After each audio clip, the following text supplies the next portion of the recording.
Assalamualaikum warahmatullahi wabarakatuh. Berjumpa lagi dengan petani ngawur. Nah, ini saya sekarang lagi di lahan blok B. Nah, tanaman melon yang kemarin terserang keriting. Nih, ada yang tanya kemarin di komentar tanaman melon yang terserang keriting. Nah, video kali ini saya akan menjelaskan tentang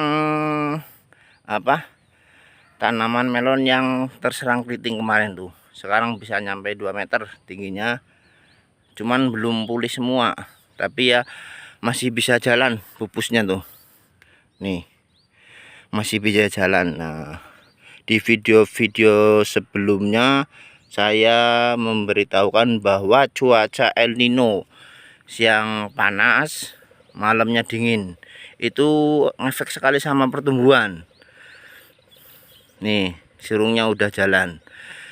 Nah, untuk memulihkan tanaman yang terkena keriting, bisa pulih sebenarnya tanaman yang kena keriting nih. Kemarin yang terkena keriting ini nih kan nggak normal tuh, ruasnya juga pendek-pendek, nggak panjang. Yang terkena penyakit keriting ruasnya pendek, nggak panjang. Nah, kalau yang normal itu ruasnya panjang nih, kayak ini nih, ini normal, ini ruasnya panjang.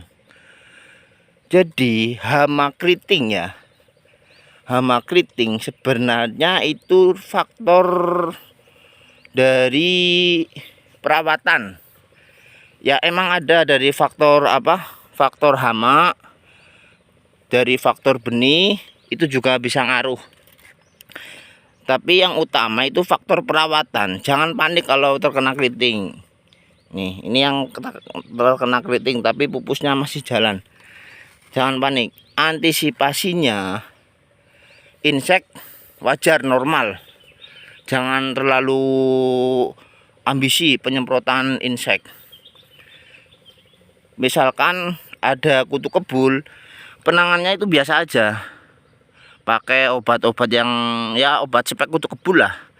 Bisa pakai Nizozin, Avidor, terus Abamectin juga bisa. Nah, kuncinya itu jangan panik. Amati dulu di lahan kutu kebulnya banyak apa enggak. Ketika kutu kebul banyak, kita tanganin kutu kebul dulu. Kalau udah udah kutu kebulnya udah sedikit lah, misalkan 60%. Nah, terus hilang di angka 30% dari kutu kebulnya. Nah, kita fokus ke nutrisi. Kuncinya itu di nutrisi. Ketika gejala keriting itu fokus ke nutrisi juga.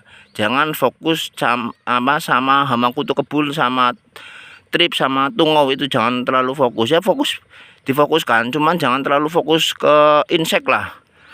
Jadi kalau cuaca panas kita semprot insek terus menerus, itu ngaruh di tunas barunya. Ntar keluarnya itu lambat. Karena apa? Tekanan pestisidanya itu ngaruh banget. Untuk bikin tunas baru itu ngaruh banget. Nah, maka itu harus imbang sama nutrisinya. Biasanya kalau petani itu udah panik, itu kutu kebul banyak, terus tanaman udah keriting, itu udah panik. Tapi nutrisi kurang dipedulikan. Nutrisinya itu memakainya yang nitrat. Contohnya kayak urea, ZA. Nah, untuk mempercepat tunas barunya keluar. Nih, kemarin yang terserang. Jadi nutrisi pakai yang nitrat. Kalau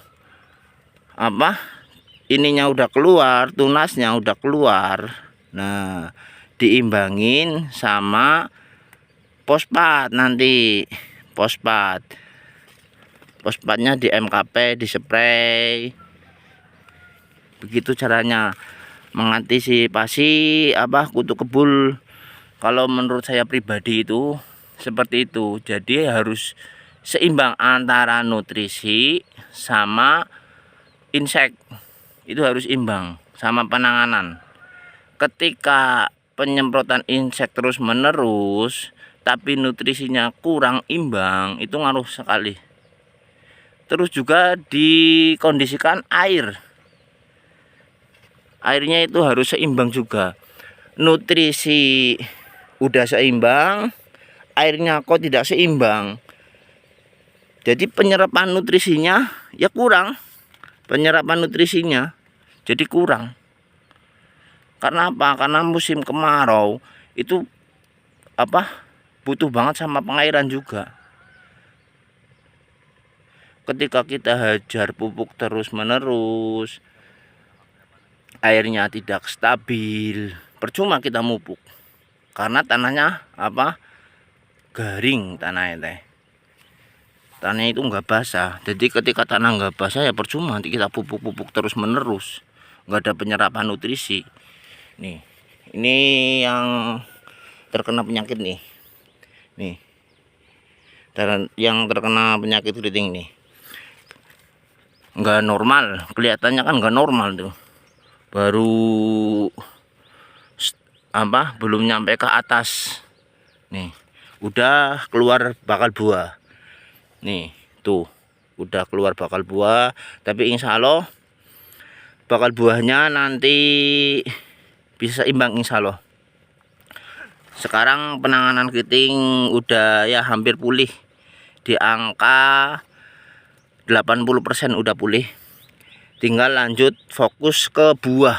Walaupun tanamannya kerdil, insya Allah buahnya nanti bisa normal. Ikuti terus perkembangan channel Petani Ngawur. Mungkin bila ada yang kurang pas, yang penting kuncinya itu jangan panik. Walaupun terkena keriting, biarkan kita rawat dengan baik, kita amati, tetap buahnya bisa nyantol.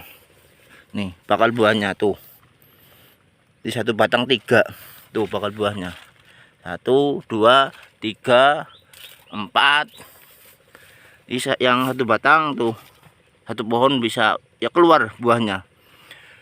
Sekarang tinggal fokus ke pembuahan. Bagaimana caranya tanaman kerdil tapi buahnya bisa normal. Karena kemarin ini ada kesalahan ini penyemprotan. Sing nyemprot Bang Kipli. Anak kesalahan wis penting gantung. Nyeluk digantungi wis.